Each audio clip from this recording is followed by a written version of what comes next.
Timu ya Taifa Stars imefanya mazoezi ya mwisho leo ikiwa Dar es Salaam, na sasa kikosi kinajiandaa kwa ajili ya safari ya kuelekea Marrakesh, Morocco, ambako tutakuwa na michezo miwili ya kirafiki kwenye kalenda ya FIFA.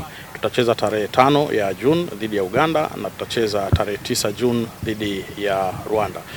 Ni michezo ambayo ipo kwenye kalenda ya FIFA. Kikosi kinataraji kuondoka leo usiku saa 5 kwenye uwanja wa ndege wa kimataifa wa Julius Nyerere kuelekea huko Marrakesh, Morocco. Lakini pia vile kwenye kikosi mchezaji Faisal Salum ambaye alijumuishwa katika kikosi hiki ameripoti kambini, lakini kwa upande wake ana majeruhi ambayo yatamfanya ashindwe kucheza kwenye michezo hiyo ya kirafiki. Madaktari wa timu yake of course walimwangalia, lakini alipokuja kwenye timu ya taifa kuripoti, madaktari wa timu ya taifa pia jopo la madaktari nao walimtazama na ikaonekana kwamba hataweza kucheza michezo hiyo. Kwa hiyo Faisal amepewa ruhusa ya kuweza kurudi kujiuguza, na hivyo nafasi yake kama kutakuwa na mabadiliko yoyote basi itatangazwa, lakini kwa sasa ndio iko hivyo. Wachezaji wengine wote wako vizuri. Tayari tumepokea pia wachezaji ambao wanacheza nje ya Tanzania, na wengine ambao wamesalia wao tutakutana nao moja kwa moja kule Morocco. Vipi kuhusiana na Kevin Nasho? Jamaa naye kwenye mchezo. Nani? Kevin Nasho. Mimi nimetoa taarifa ya Feitoto.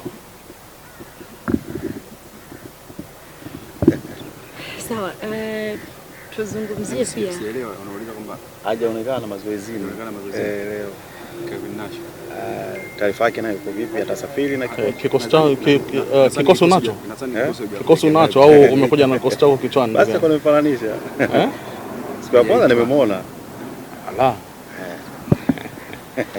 Sawa, Ndimbo, kesho tunategemea kushuhudia fainali ya Under 17. Tuzungumzie hili kidogo pengine kuelekea katika fainali hiyo. Watanzania pia wanategemea kushuhudia mchezo wenye ushindani wa hali ya juu, lakini pia shauku kubwa kombe la Tanzania. Of course timu yetu ya vijana chini ya miaka 17 Serengeti Boys imefanya kazi kubwa mpaka kufika kwenye hatua hiyo ya fainali za AFCON, lakini tayari imekwisha fuzu kucheza kombe la dunia 2026 pale Qatar. Kwa hivyo kesho ni wakati wa kuhitimisha mashindano haya ya AFCON, na ni of course ni kuweza kuchukua kombe hilo la AFCON, tukiwa tunaandika historia kwa mara ya kwanza kuweza kubeba kombe hilo la AFCON.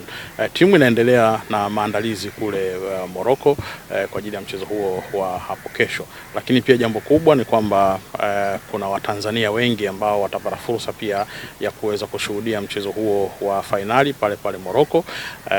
Tunamshukuru Rais wa Jamhuri ya Muungano wa Tanzania Mheshimiwa Samia Suluhu Hassan kwa kuweza kutoa ndege ya kuwafuata vijana hawa kwa kazi kubwa ambayo wameifanya, lakini manake ndege hiyo itaondoka na Watanzania mbalimbali ambao watakwenda kushuhudia mchezo huo wa fainali, kwa maana ya kwamba tunakifuata kikombe chetu tuweze kurudi nacho hapa nyumbani Tanzania. Tunaamini kwamba kwa hilo itakuwa ni hamasa zaidi pia kwa vijana wetu kuona Watanzania wengi wapo uwanjani wakiweza kuwapa hiyo support, lakini kwa wale ambao wanabaki hapa nyumbani bado tuendelee kuisupport timu yetu hii ikipeperusha bendera ya Tanzania, na tujipange kuona namna gani ambavyo tukifanikiwa kubeba hilo kombe basi tutalipokea kwa namna gani. Lakini hata kama timu hiyo haitachukua hilo kombe, bado imeandikisha historia, imefanya jambo kubwa, kitendo cha kufuzu kombe la dunia kwa mara ya kwanza, lakini kitendo cha kuingia fainali kwa mara ya kwanza katika historia